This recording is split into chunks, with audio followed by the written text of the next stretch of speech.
Welcome to the Resolution Room with me, Mike Gaston. The Resolution Room is a monthly podcast on behalf of Mediation Northern Ireland and Ulster University, where we explore the uses of mediation in conflict resolution and peace building. In this episode, the fifth in the series, it's on conflict and its resolution in the education sector and beyond. In this episode, we'll explore how different types of conflict occur in education, what training is available for the handling of conflict in education, and how learning to understand conflict is so valuable in education, at work and at home. But also, we're going to have the chance to explore the pathways of two different mediators coming to mediation and what they've gained from it. And those mediators are Ricky Massey, principal of Glengormley Integrated College, who's also a trained mediator, and Stefania Gualberti, a qualified mediator with Mediation Northern Ireland and Community Relations in Schools. Hi folks, you're really welcome. I'm delighted you're here. And where I want to start is where you started. So we'll start with Stefania, and I will ask you how you got attracted to mediation.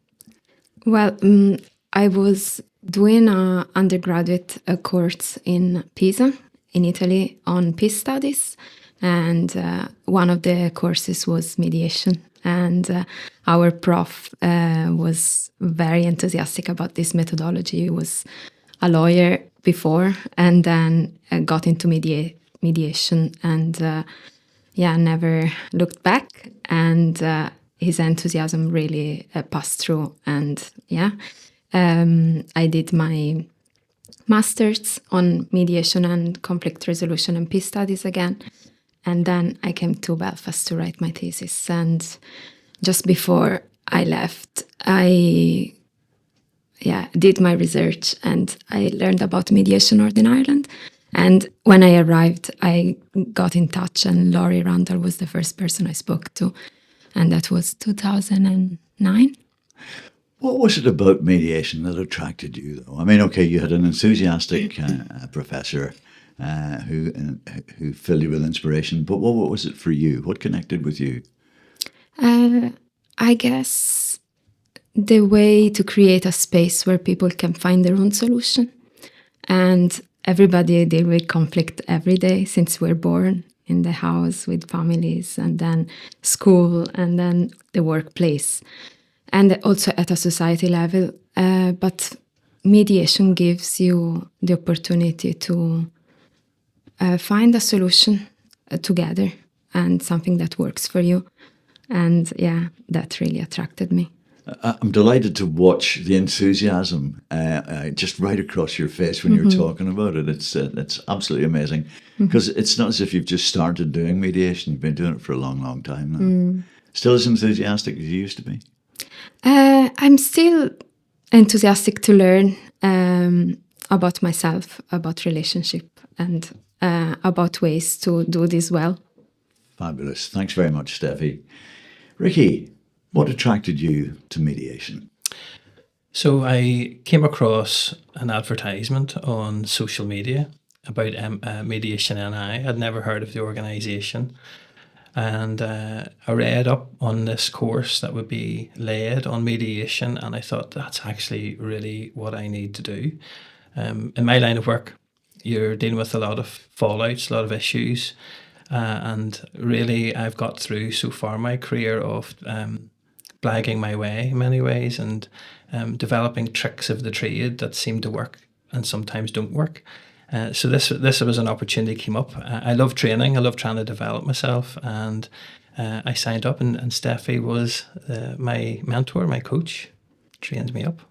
Well, I think she's done a great job. However, you started long before you came to mediation officially as a non-official mediator. You were telling me earlier about a previous job you had where it was all about defusing conflict potential, defusing anxiety. Say a bit more about that. Yeah, that was whenever I was training to become a teacher for the 4 years where I was at Stramalus. I was working for a telecoms company as a faults technician was the title. And effectively that was in Belfast, arriving to a call centre with 90 to 100 people on a waiting list waiting to get through to speak to somebody because their television or their telephone or internet wasn't working. And my role was to, I suppose, be the voice to help troubleshoot what the issues were, to try and fix it, and if not, to get an engineer out. But to be truthful, the key part of that role was to try and support the customers through their frustrations and to try and maybe negotiate a way forward. And at the time when I was doing the job, I didn't realise that really that's what my function is.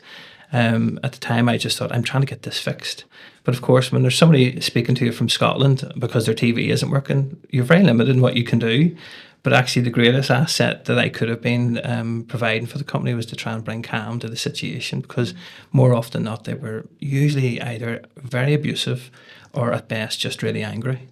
So you were applying one of the key learnings in early mediation training before you came to mediation, and the training element I'm talking about is handling difficult phone calls, Yeah, absolutely. which we all experience in our lives almost on a daily basis.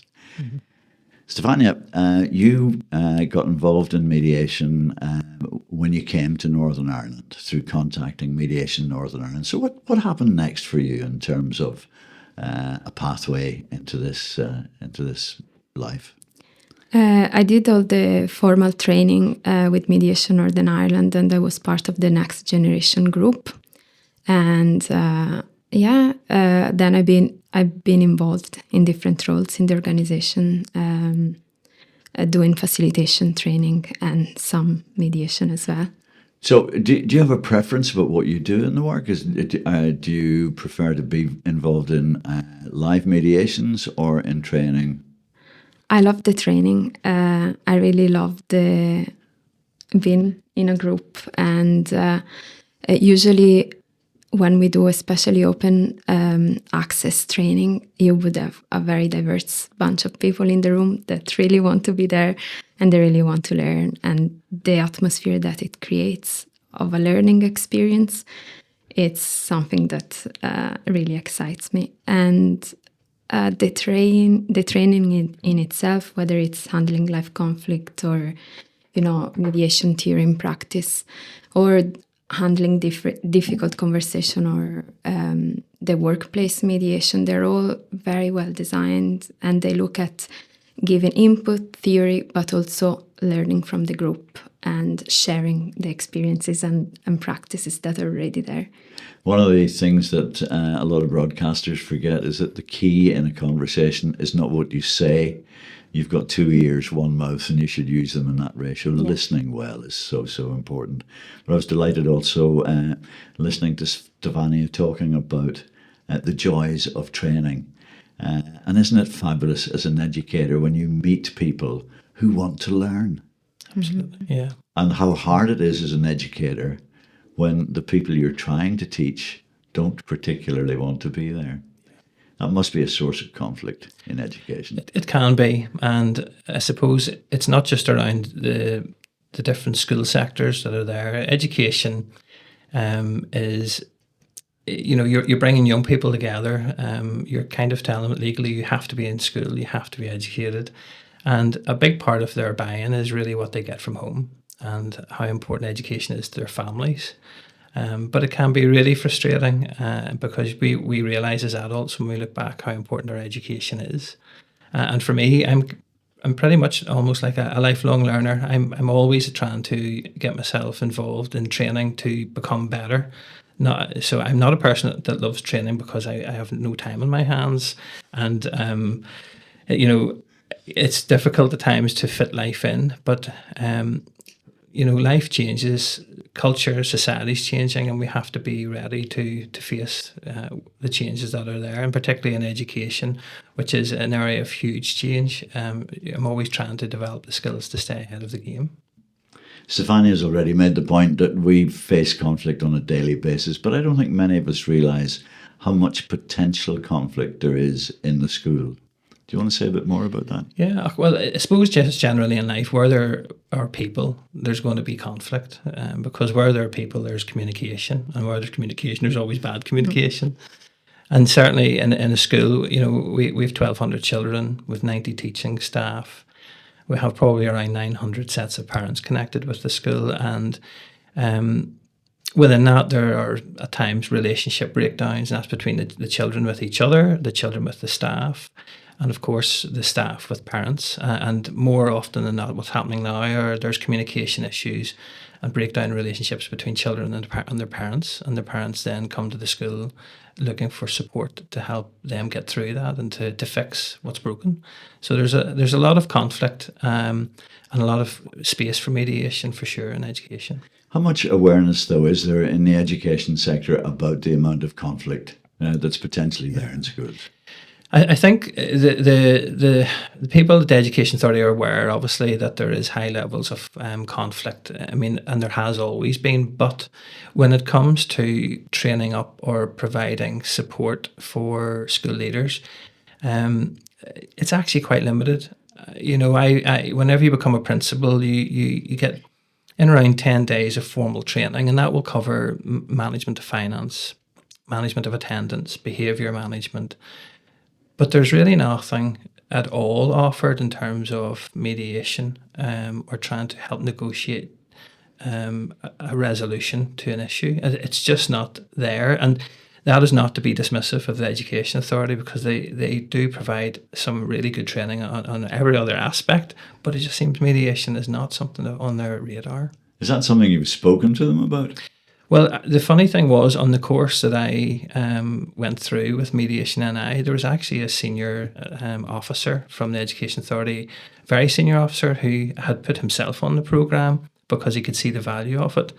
And yeah, we had chatted that through and recognised that actually within the education system in Northern Ireland, there should be people who are trained up and maybe supporting the local locality schools. So in education, schools are put into networks, locality networks, and there should be somebody trained in each of those locality networks to support schools through this process.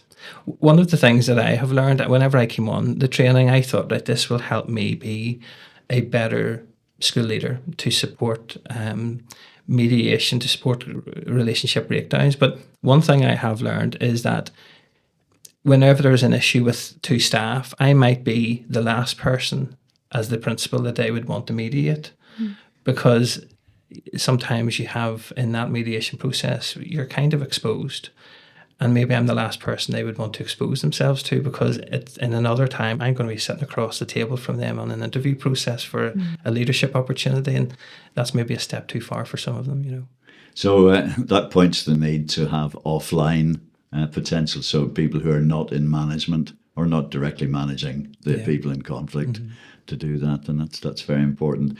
Stefania, I'm going to drag you back, either reluctantly or otherwise, to your university days. So you were studying conflict and mediation.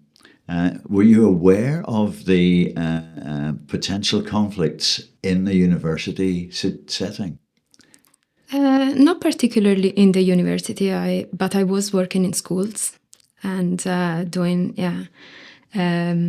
working, especially in primary school, and training with teachers as well on nonviolent communication, empathy, emotion with the children as well, and how to communicate better, but also through play and activity that would use accessible way for them to understand mediation and conflict transformation.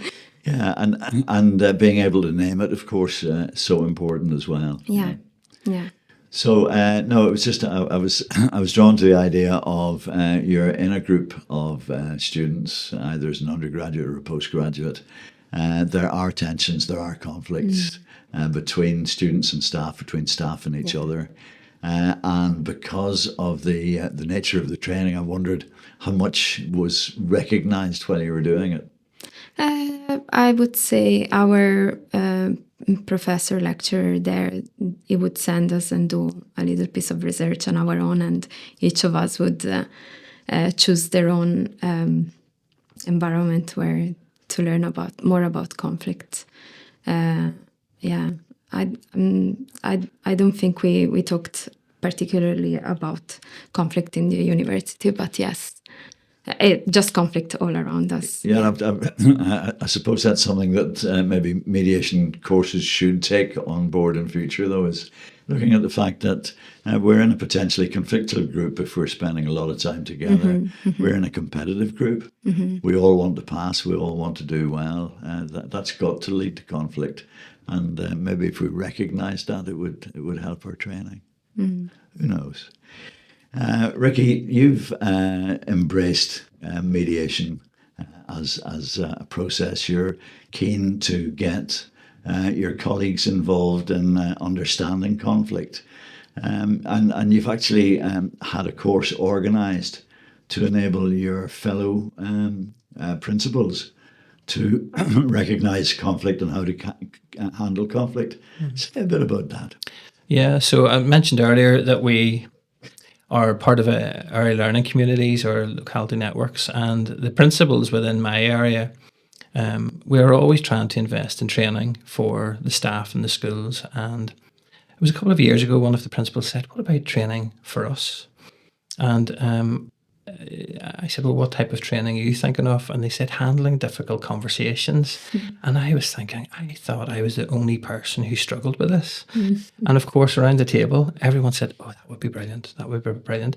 But nothing came off it. And I'm the chair of this group at the minute now. And whenever we were looking at our training schedule, I raised the idea of mediation. I'd started going through the mediation training with Mediation NI. And I put it to them. I said, "Look, guys, this is really, really amazing in terms of skilling us up when dealing with parents, particularly. It might be worthwhile us investing." And we unanimously agreed to do this. And we've had our first full day with Mediation NI, and the feedback from the head teachers were, "This was amazing. This is what we've needed."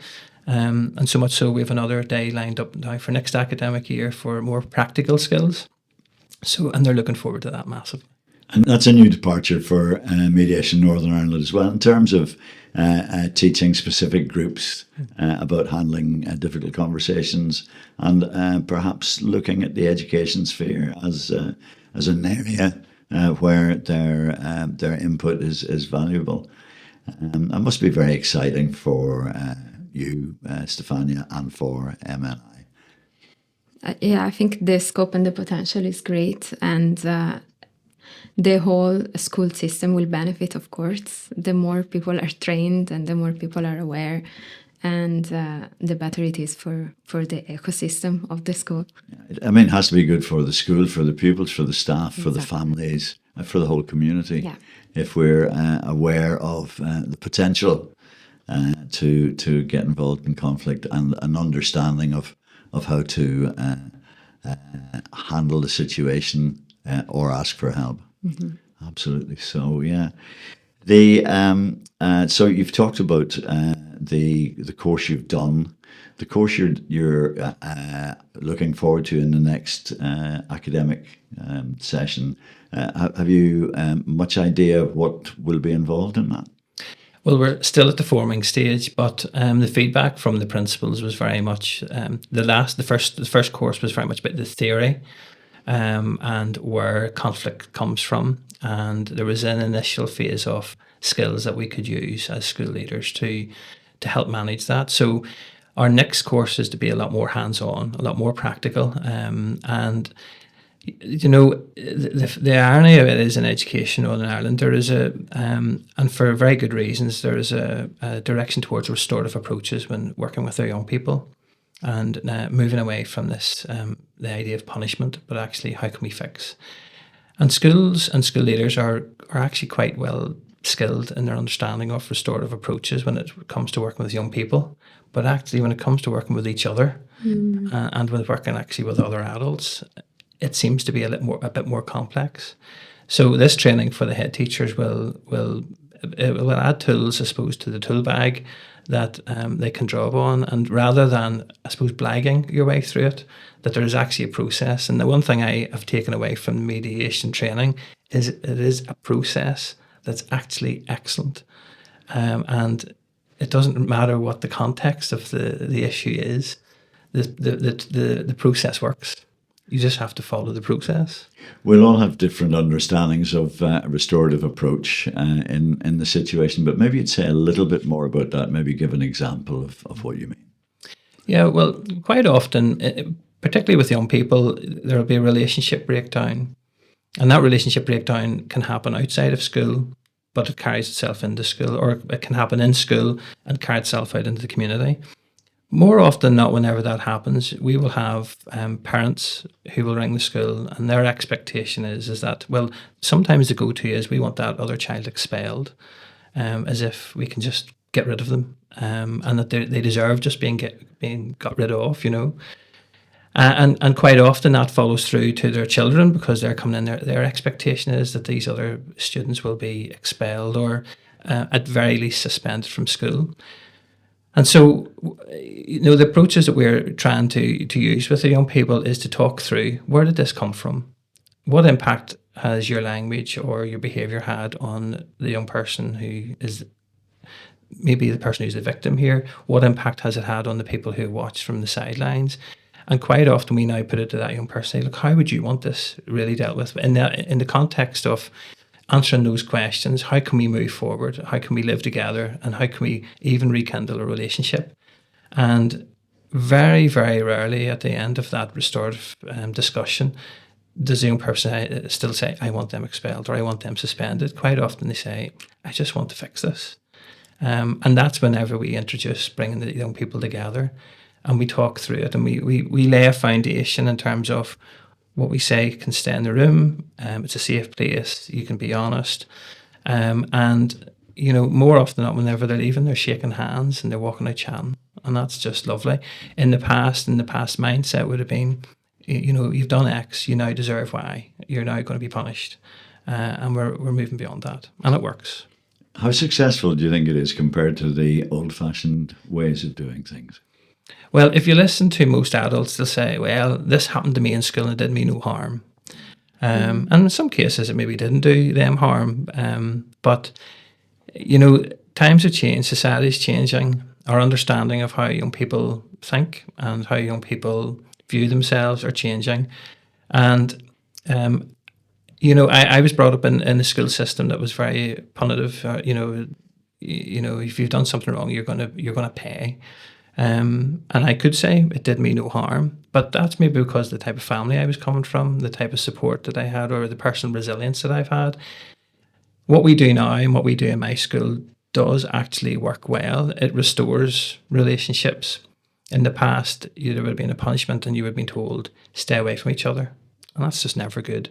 And when you're in a school for 5-6 hours a day, you know, staying away from one person because of one minor thing that's happened is not really a proactive way of training them for the real world, because they're going to be in a workplace and they're not going to have that option to just stay away from somebody that they've had a falling out with. As I'm talking with you, I'm remembering being bullied at school myself, and it never went away. And if you talk to your parents, they went, sort it out for yourself. Mm-hmm. If you talked to the teacher, which you didn't, nothing would have been done about it. Mm-hmm. So it's a relief to hear that the system has become transformed in that way. Yeah. And I'm delighted to hear that there are positive results, because all too often in the past there haven't been those results. Do you remember being at school, Stefania, and having experiences that were less than positive? Well, yes, I'm sure, especially middle school, that age where you're another adolescent and you're, you know, in between. I loved going to school though. I'm just thinking of what you were saying, Ricky, about how the culture in school is changing, and it's changing at the pupils level, and now needs to change at the teachers level. That's right. And they are coming from a system that was different. So it's needed, actually, that this restorative approach or mediative approach is at their level as well. Yeah, so it's very positive to hear the change. It's absolutely fabulous. And all we need to do now, Ricky, is take that same restorative approach and have the folks up at Stormont work through that in the same way, because Exactly. really, at the end of the day, when we continue to blame each other, we're never going to move forward, and that's a very sad reflection. I'm going to move on a little bit now and just talk about the differences in training approaches, because we've talked about the differences in dealing with conflict at school. So let's look at the training. Your training, Stefania, was a few years ago now. Have things changed much in that training since you started? From when I did it, I suppose over the years, especially Laurie and Sean, they have transformed, added to the course and made it really good. It was already, the foundation of the training was already excellent, and it has theory and practice, which I like. Part of the training is about making your skills into practice. So we have a lot of role plays, and I know that lots of people might hate the idea of role play, but that's where you actually understand how to do it, whether you are the mediator, and we also ask the participant to be a party. And only in that way you understand how it might feel. And even if it's a pretend situation, it's a scenario, you put yourself in their shoes, and the emotions are real, and what it comes out is surprising. And then you go through the transformation, and that really works. So yeah, I think over the years more theory, and we try to keep up to date with new research as well. And again, this combination of theory, practice, research, and the discussion. So harvesting the wisdom that it's in the room.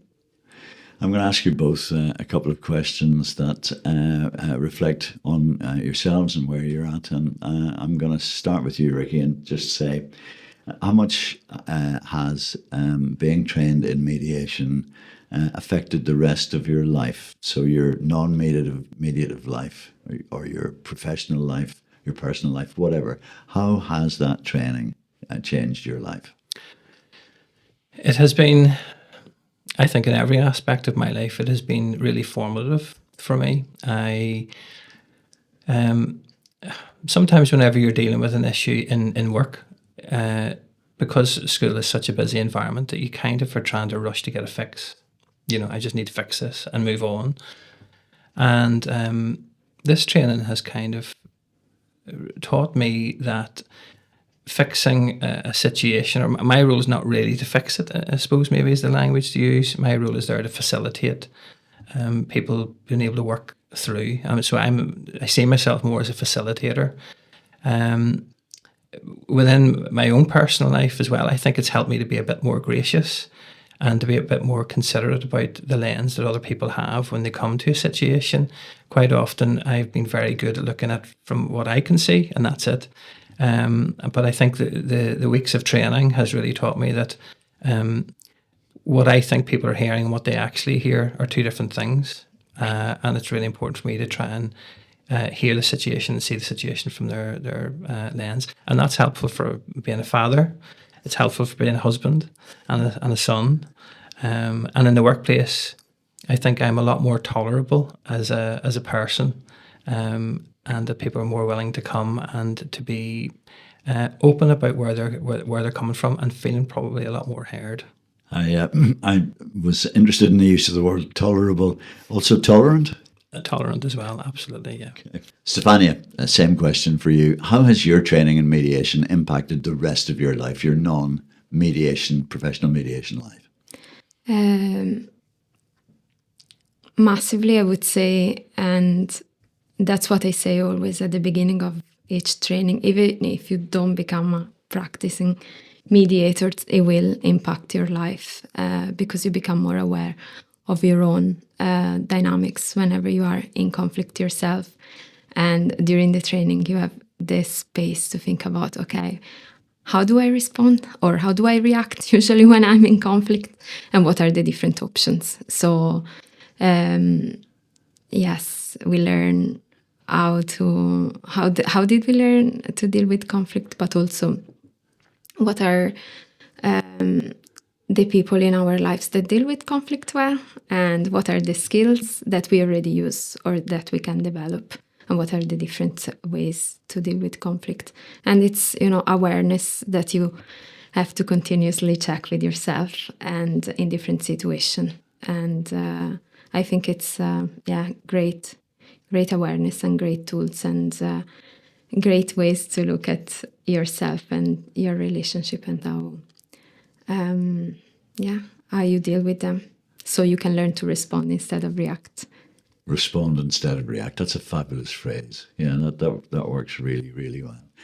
So the final question for you both really is just looking at where mediation might take you, or where you might take it in the next foreseeable while.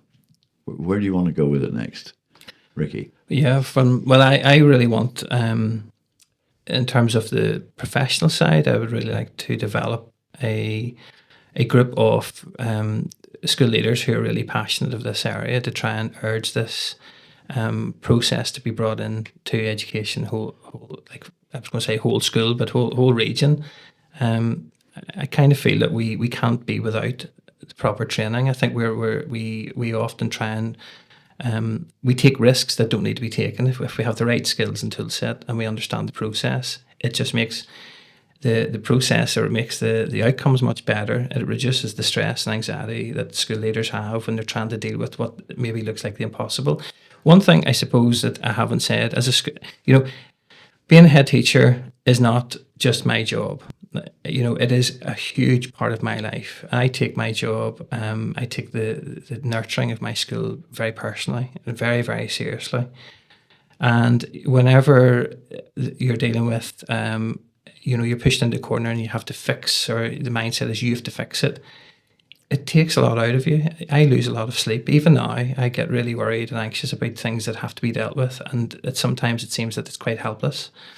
But actually, whenever you trust the process, you get through it. And it just makes no sense that I have colleagues who will be having sleepless nights like I have had, and yet they haven't given these skills. So that's my goal, is to try and gossip and preach the skills that are required for mediation and where you can go to get the support to get trained up. I loved your use of that phrase, trust the process, because that's, in a sense, what all our training in mediation is about. Stefania, for you? I suppose continue to advocate for mediation in different contexts, and also the mediative skill, and learn how to listen well, and learn about how to communicate effectively as well, but also all the different processes that happen in your brain whenever you are in conflict, and how the emotion that arise can, fog you and the path towards resolution. So yes, whether it's in coaching, so one-to-one, or in groups, that's where I would like to keep bringing this. And what I'm saying is that the same passion, the same commitment, the same energy as you had when I met you years ago as a mediator first. And that sadly brings us to the end of this edition of the Resolution Room on this particular type of conflict in education and in life. Many thanks to Ricky Massey, Principal of Glengormley Integrated College, practising mediator, Stefania Gualberti, a mediator and trainer with Mediation Northern Ireland and Community Relations in Schools. That was a fabulous conversation, folks. Thank you so much for that. If you'd like to find out more about mediation, its training and its uses, contact Mediation Northern Ireland at www.mediationnorthernireland.org. Thanks for listening. We look forward to your company in the Resolution Room for the next edition of this podcast series.